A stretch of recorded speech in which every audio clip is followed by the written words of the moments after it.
नमस्कार। मैं विश्वनाथ महाजन साहित्य मोड़ के YouTube चैनल के लिए प्रस्तुत कर रहा हूं मुंशी प्रेमचंद जी की एक कथा, गुल्ली डंडा।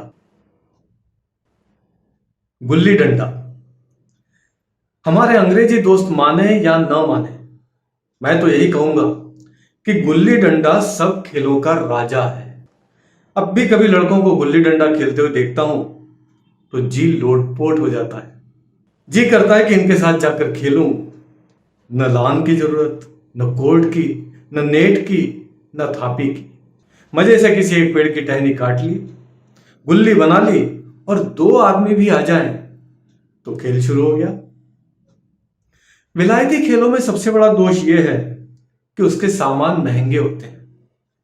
जब तक कम से कम 1 सैकड़ा खर्च ना कर लीजिए, खिलाड़ियों में शुमार ही नहीं हो पाता।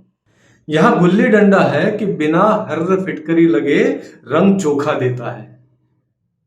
पर हम अंग्रेजी चीजों के पीछे ऐसे दीवाने हो रहे हैं कि अपनी सभी चीजों से अरुचि हो गई। स्कूलों में हर एक लड़के से 3-4 रुपए सालाना केवल खेल की फीस के रूप में लिए जाते हैं।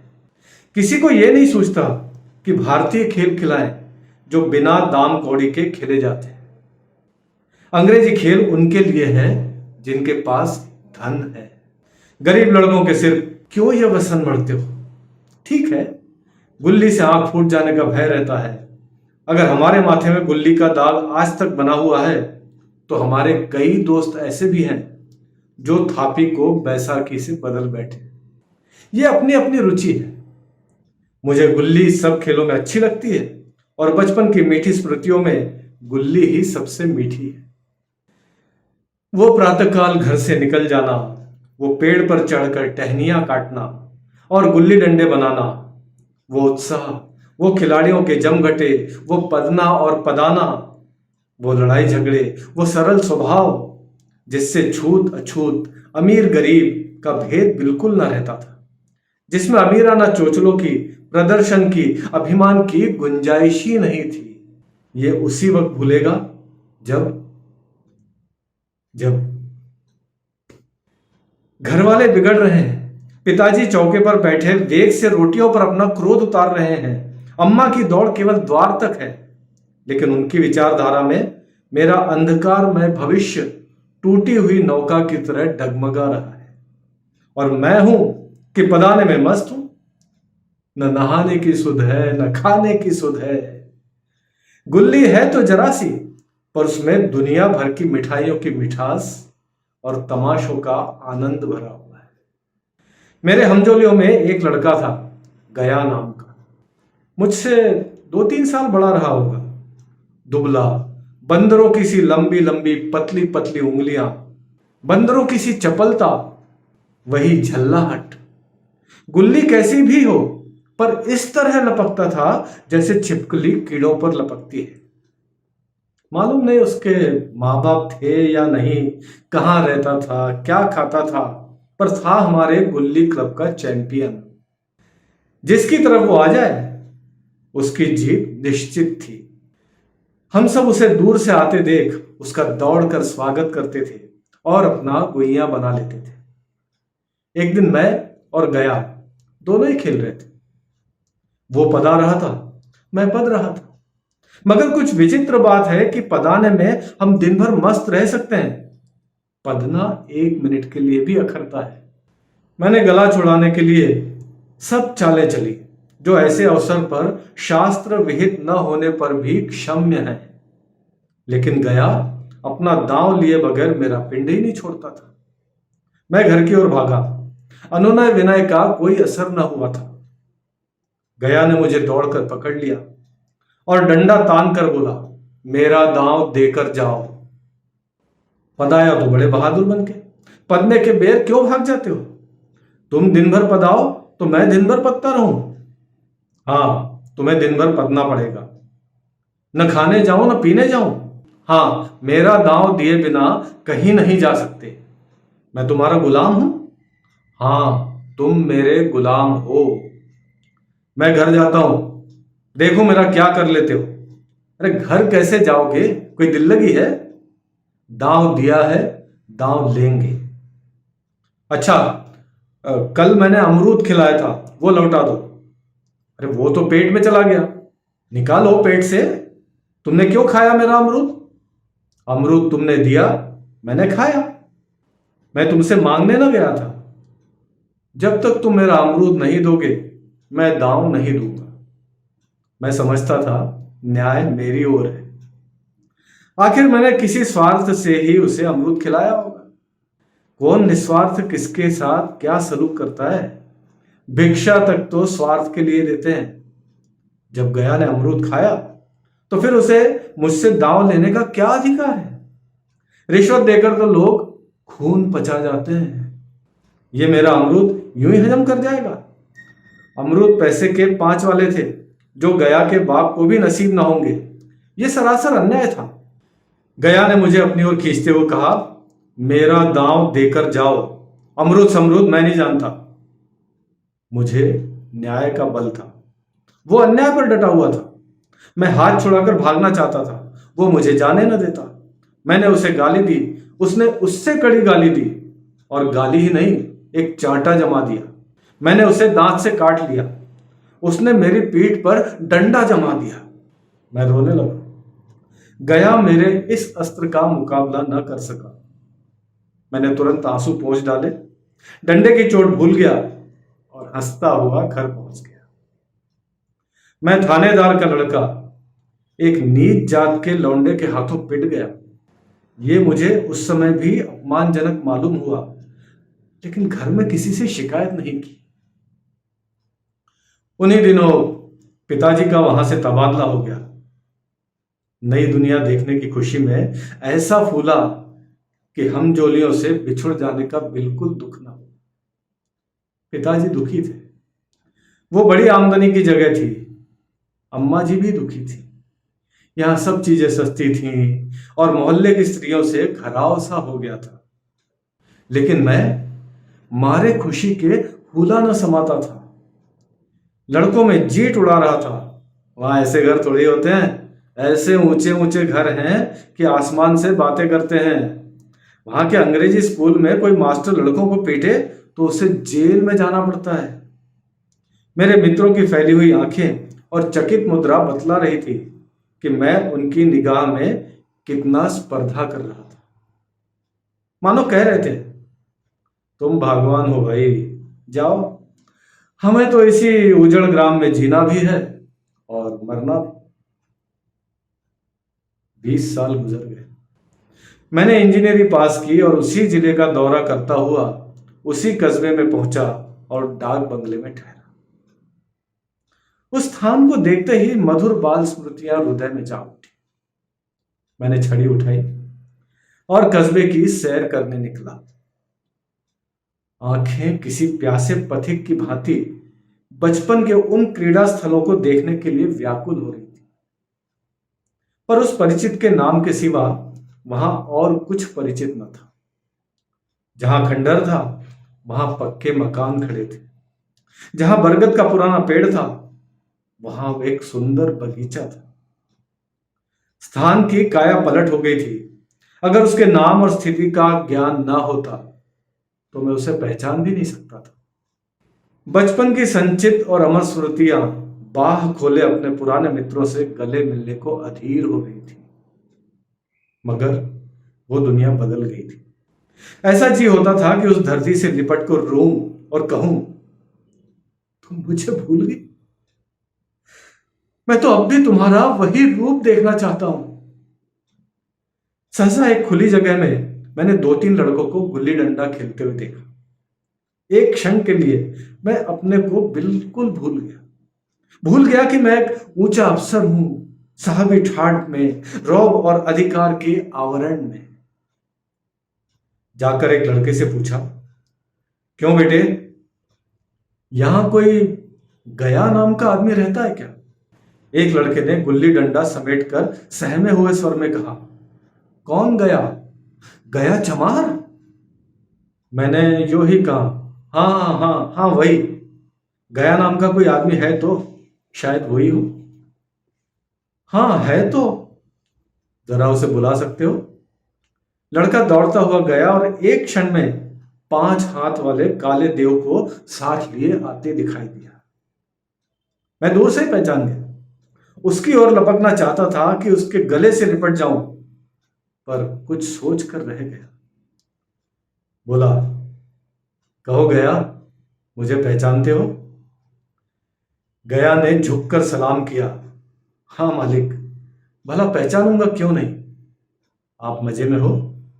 बहुत मजे में। तुम अपनी कहो। डिप्टी साहब का साइस हूं। मतई, मोहन, दुर्गा सब कहाँ हैं? कुछ खबर है? मतई तो मर गया सब। दुर्गा और मोहन दोनों डाकिया हो गए हैं। आप? मैं तो जिले का इंजीनियर हूं। सरकार तो पहले ही बड़े जहीन थे। अब कभी गुल्ली डंडा खेलते हो? गया ने मेरी ओर प्रश्न भरी आंखों से देखा। अब गुल्ली डंडा क्या खेलूंगा, अब तो धंधे से छुट्टी नहीं मिलती। अच्छा आओ, आज हम तुम खेलें। तुम पदाना, हम पदेंगे। तुम्हारा एक दांव हमारे ऊपर बाकी है, वो आज ले लो। गया बड़ी मुश्किल से राजी हुआ। वो ठहरा टके का मजदूर और मैं एक बड़ा अफसर। हमारा और उसका क्या जोड़? बेचारा झेप रहा था, लेकिन मुझे भी कुछ कम झेपना थी। इसलिए नहीं कि मैं गया के साथ खेलने जा रहा था, बल्कि इसलिए कि लोग इस खेल को अजूबा समझकर इसका तमाशा बना लेंगे और अच्छी खासी भीड़ लग जाएगी। उस भीड़ में वो आनंद कहां रहेगा? पर खेले बगैर रहा तो नहीं जाता ना। आखिर निश्चय हुआ कि दोनों जने बस्ती से बहुत दूर खेलेंगे और बचपन की उस मिठाई को खूब रस ले लेकर खाएंगे। मैं गया को लेकर डाक बंगले पर आया। मोटर में बैठकर दोनों मैदान की ओर चले। साथ में कुल्हाड़ी ले ली। मैं गंभीर भाव धारण किए हुए था, लेकिन गया इसे अभी मजाक ही समझ रहा था। फिर भी उसके मुख पर उत्सुकता या आनंद का कोई चिन्ह न था। शायद वो हम दोनों में जो अंतर हो गया था, यही सोचने में मग्न था। मैंने पूछा, कभी हमारी याद आती थी गया? सच कहना। गया झेपता हुआ बोला, मैं आपको याद करता हजूर, किस लायक हूं? भाग में आपके साथ कुछ दिन खेलना बदा था, नहीं तो मेरी क्या गिनती। मैंने कुछ उदास होकर कहा, लेकिन मुझे तो बराबर तुम्हारी याद आती थी। तुम्हारा वो डंडा जो तुमने तान कर जमाया था, याद है ना? गया ने पछताते हुए कहा, वो लड़कपन था सरकार। वो मेरे बाल जीवन की सबसे रसीली याद है। उसकी याद न दिलाओ। तुम्हारे उस डंडे में जो रस था, वो तो न आदर सम्मान में पाता हूं, न धन में। इतनी देर में हम बस्ती से कोई 3 मील निकल आए। चारों तरफ सन्नाटा है। पश्चिम और कोसों तक भीम ताल फैला हुआ है, जहां आकर हम किसी समय कमल पुष्प तोड़ ले जाते थे और उसके झुमक बनाकर कानों में डाल देते थे। जेठ की संध्या केसर में डूबी चली जा रही है। मैं लपक कर एक पेड़ पर चढ़ गया और एक टहनी काट लाया। चटपट गुल्ली डंडा बन गया। खेल शुरू हो गया। मैंने गुच्ची में गुल्ली रखकर उछाली। गुल्ली गया के सामने से निकल गई। उसने हाथ लपकाया जैसे मछली पकड़ रहा हो। गुल्ली उसके पीछे जाकर गिरी। ये वही गया है जिसके हाथों में गुल्ली जैसे अपने आप ही आकर बैठ जाती थी। वो दाहिने बाहें कहीं भी हो, गुल्ली उसकी हथेली में ही पहुंचती थी, जैसे गुल्लियों पर वशीकरण डाल देता।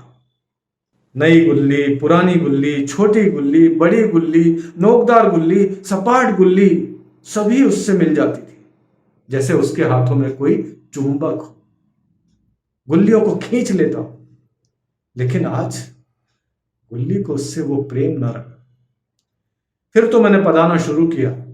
मैं तरह तरह की धांधलियां कर रहा था। अभ्यास की कसर बेईमानी से पूरी कर रहा था। खुद जाने पर भी डंडा खुले जाता था।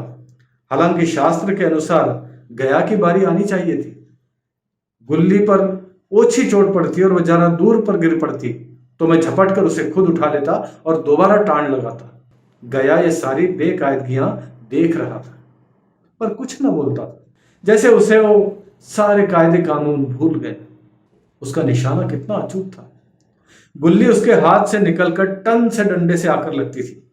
उसके हाथ से छूटकर उसका काम था डंडे से टकरा जाना। लेकिन आज वो गुल्ली डंडे में लगती ही नहीं। कभी दाहिने जाती है, कभी बाएं, कभी आगे, कभी पीछे। आधे घंटे पदाने के बाद एक गुल्ली डंडे में आ लगी। मैंने धांधली की, गुल्ली डंडे में नहीं लगी। बिल्कुल पास से गई, लेकिन लगी नहीं। गया ने किसी प्रकार का असंतोष प्रकट नहीं किया। ना लगी हो, डंडे में लगती तो क्या मैं बेईमानी करता? नहीं भैया, तुम क्यों बेईमानी करोगे? बचपन में मजाल था कि मैं ऐसा घपला करके जीता। यही गया गर्दन पर चढ़ बैठता। लेकिन आज आज मैं कितनी आसानी से उसे धोखा दिए जा रहा था। गधा है, सारी बातें भूल गया। सहसा गुल्ली फिर डंडे से लगी और इतनी जोर से लगी जैसे बंदूक छूटी हो। इस प्रमाण के सामने अब किसी तरह की धांधली करने का साहस मुझे इस वक्त भी ना हो सका। लेकिन क्यों ना एक बार सबको झूठ बताने की चेष्टा करूं? मेरा हरज ही क्या है? मान गया तो वाह वाह, नहीं तो दो चार हाथ तो पदना ही पड़ेगा। अंधेरे का बहाना करके जल्दी से छुड़ा लूंगा। फिर कौन दांव देने आता है? गया ने विजय के उल्लास में कहा, लग गई, टन से बोली। मैंने अनजान बनने की चेष्टा करके कहा, तुमने लगते देखा? मैंने तो नहीं देखा। टन से बोली है सरकार। और जो किसी ईंट से टकरा गई हो तो? हम दोनों ने गुल्ली को डंडे में जोर से लगते देखा था, लेकिन गया ने मेरा कथन स्वीकार कर लिया। हाँ, किसी ईंट में ही लगी होगी। डंडे में लगती तो इतनी आवाज ना आती। मैंने फिर पदाना शुरू कर दिया, लेकिन इतनी प्रत्यक्ष धांधली कर लेने के बाद गया की सरलता पर मुझे दया आने लगी। इसीलिए जब तीसरी बार गुल्ली डंडे में लगी तो मैंने बड़ी उदारता से दांव देना तय कर लिया। गया ने कहा, अब तो अंधेरा हो गया है भैया, कल पर रखो ना। मैंने सोचा कल बहुत सा समय होगा, यह न जाने कितनी देर पदाए, इसलिए इसी वक्त मामला साफ कर लेना चाहिए। नहीं नहीं, अभी तो बहुत उजाला है, तुम अपना दांव ले लो। गुल्ली सूझेगी नहीं सरकार। कुछ परवाह नहीं। गया ने पदाना शुरू किया, पर उसे अब बिल्कुल अभ्यास न था। उसने 2 बार टांड लगाने का इरादा किया, पर दोनों ही बार हुच गया। 1 मिनट से कम में वह दांव खो बैठा। मैंने अपने हृदय की विशालता का परिचय दिया। एक दांव और खेल लो, तुम तो पहले ही दांव में हुच में पहुंच गए। नहीं भैया, अब अंधेरा हो गया, तुम्हारा अभ्यास छूट गया, कभी खेलते नहीं। खेलने का समय कहां मिलता भैया। हम दोनों मोटर पर जा बैठे और चिराग जलते जलते पड़ाव पर पहुंच गए। गया चलते चलते बोला, कल यहीं गुल्ली डंडा होगा, सभी पुराने खिलाड़ी खेलेंगे, तुम भी आओगे? जब तुम्हें फुर्सत हो तभी खिलाड़ियों को बुलाओ। मैंने शाम का समय दिया और दूसरे दिन मैच देखने गया। कोई 10-10 आदमियों की मंडली थी। कई मेरे लड़कपन के साथी थे। अधिकांश युवक थे जिन्हें मैं पहचान न सका। खेल शुरू हुआ। मैं मोटर पर बैठा बैठा तमाशा देखने लगा। आज गया का खेल, उसका नैपुण्य देखकर मैं चकित हो गया। टांड लगाता तो गुल्ली आसमान से बातें करती। कल की सी वह झिझक, वह हिचकिचाहट, वह बेदिली आज न थी। लड़कपन में जो बात थी, आज उसने प्रौढ़ता प्राप्त कर ली थी। कहीं कल इसने मुझे इस तरह पदाया होता तो मैं जरूर रोने लगता। उसके डंडे की चोट खाकर गुल्ली 200 गज की खबर लाती थी। पदने वालों में एक युवक ने कुछ धांधली की। उसने अपने विचार में गुल्ली लपक ली थी। गया का कहना था गुल्ली जमीन से लगकर उछली थी। इस पर दोनों में ताल ठोकने की नौबत आई। युवक दब गया। गया का तमतमाया हुआ चेहरा देखकर डर गया। अगर वह दब न जाता तो जरूर मारपीट हो जाती। मैं खेल में न था, पर दूसरों के इस खेल में मुझे वही लड़कपन का आनंद आ रहा था, जब हम सब कुछ भूलकर खेल में मस्त हो जाते थे। अब मुझे मालूम हुआ कि कल गया ने मेरे साथ खेला नहीं, केवल खेलने का बहाना किया। उसने मुझे दया का पात्र समझा। मैंने धांधली की, बेईमानी की, पर उसे जरा भी क्रोध ना आया, इसलिए कि वह खेल ना रहा था, मुझे खिला रहा था, मेरा मन रख रहा था। वो मुझे पदाकर मेरा कचूमर नहीं निकालना चाहता था। मैं अब अफसर हूं, ये अफसरी मेरे और उसके बीच में दीवार बन गई है। मैं अब उसका लिहाज पा सकता हूं, अदब पा सकता हूं, साहचर्य नहीं पा सकता। लड़कपन था तब मैं उसका समकक्ष था, ये पद पाकर अब मैं केवल उसकी दया योग्य हूं। वो मुझे अपना जोड़ नहीं समझता, वो बड़ा हो गया है, मैं छोटा हो गया।